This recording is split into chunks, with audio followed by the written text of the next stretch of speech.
Okay, now it's time for me to hold up the mirror. I kind of just did there, but I'm going to hold up the mirror in a big way. Oh, boy. This is Kristi Noem. Do you know who Kristi Noem is, Mia? You're going to know who Kristi Noem is. She's the Republican governor of South Dakota. Actually did a good job. One of the only governors that didn't lock her. Actually, the only governor. Well, no. I don't think Ricketts did here either. But didn't lock her state down during COVID. So she did a good job there. She's a woman, which goes a long way because Trump struggles with women in that voter demographic there, believe it or not. So people thought, they're saying, hey, maybe Kristi Noem, she's a little bit of a firecracker, which, by the way, side note, I have never heard a woman be described as a firecracker whose presence I enjoyed. I've never walked away. I've never had someone say, hey, I'm going to warn you about so-and-so. She's a real firecracker.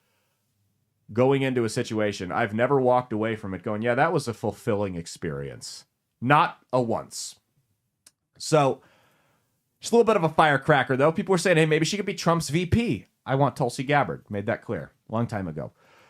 Well, her Vegas odds declined a little bit because she released a brand new book, or she's releasing a brand new book.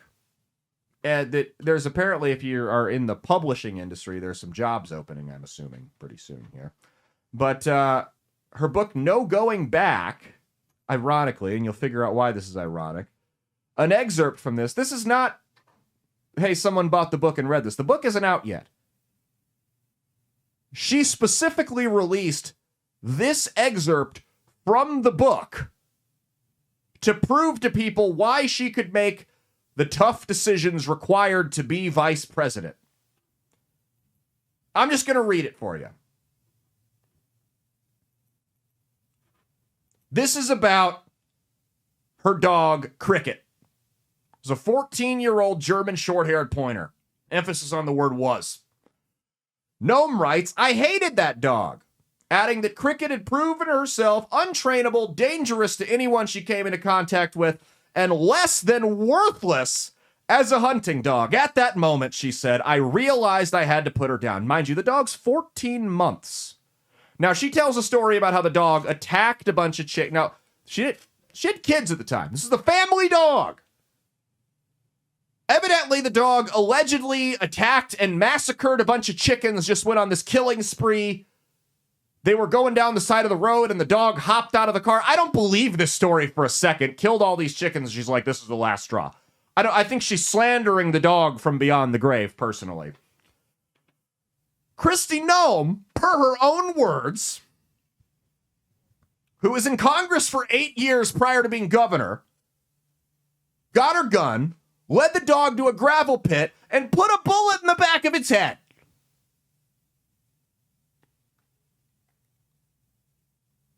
The family dog. Now, her Vegas odds of becoming vice president are now lower than Ron DeSantis's, who said, I don't want anything to do with the job. We need a Mia cam right now. Sore subject in this house. I don't want to hear anyone explain it. She's doubled down on this, tripled down on it. Said that's how we handle things on farms. We just put horses down the other day because they got too old. No, stop it. I don't want to hear any of you defend this. None of you. Don't even try. If you got a dog that's that bad, you take it to the Humane Society, the shelter, anything. You take it to the vet, say, I can't deal with this dog. There are resources available. Yes, even if you live on a farm. Maybe that's how they did it 100 years ago. But guess what? We've evolved since then. And not every change we've made since 100 years ago has been a bad one, believe it or not. You know, like medicine and air conditioning. Solid advancements in modern society. Not okay. This is a problem. Like, kill your fucking selves! Don't try to defend this behavior because it's indefensible. And she did that to the family dog. So she had to tell the kids some story about how it went to go live on some other farm.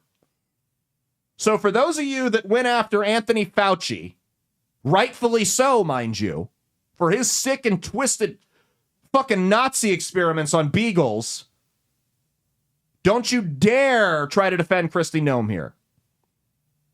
We have to be willing to police the actions of our own, otherwise we're no better than the left. This is not about scoring political points. This is about what's right and wrong. If we want to be the side of right and wrong and not the side of scoring political points, we have to police our own. We absolutely have to call our own people out, even the ones we like, when they do shit like this. Because if we decide that we're going to be just the side of partisan hackery and scoring points against the other quote-unquote team, we're no better than the left. We might as well join the uniparty. I don't want to hear any excuses. I don't want to hear, what about so-and-so? Well, so-and-so did this. Well, you don't understand the context. Nope. Shut the fuck up. What she did was barbaric and wrong.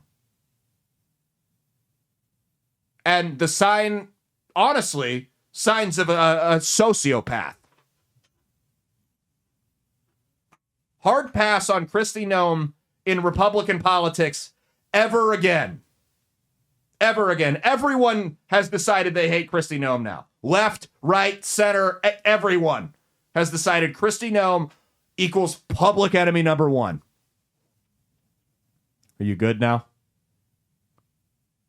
Let's get into a little bit more lighthearted of a subject, shall we? Abortion. Hey, thanks for watching. If you liked what you saw, be sure to click the link in the description to get the full episode on Rumble. If you prefer to listen along, you could actually get us on Spotify, Spreaker, and iHeartRadio. You can also go to www.outlawstreamers.com to learn more about not just my show, but tons of other great shows and all the exciting projects they have coming up. Follow my socials at Caleb Isn't Funny on Twitter and Instagram, at Caleb Salvatore Comedy on the Chinese Spy app that is TikTok, and be sure to like and subscribe to this YouTube channel. Thanks, and we'll see you every Saturday for brand new episodes of That's Based. Peace.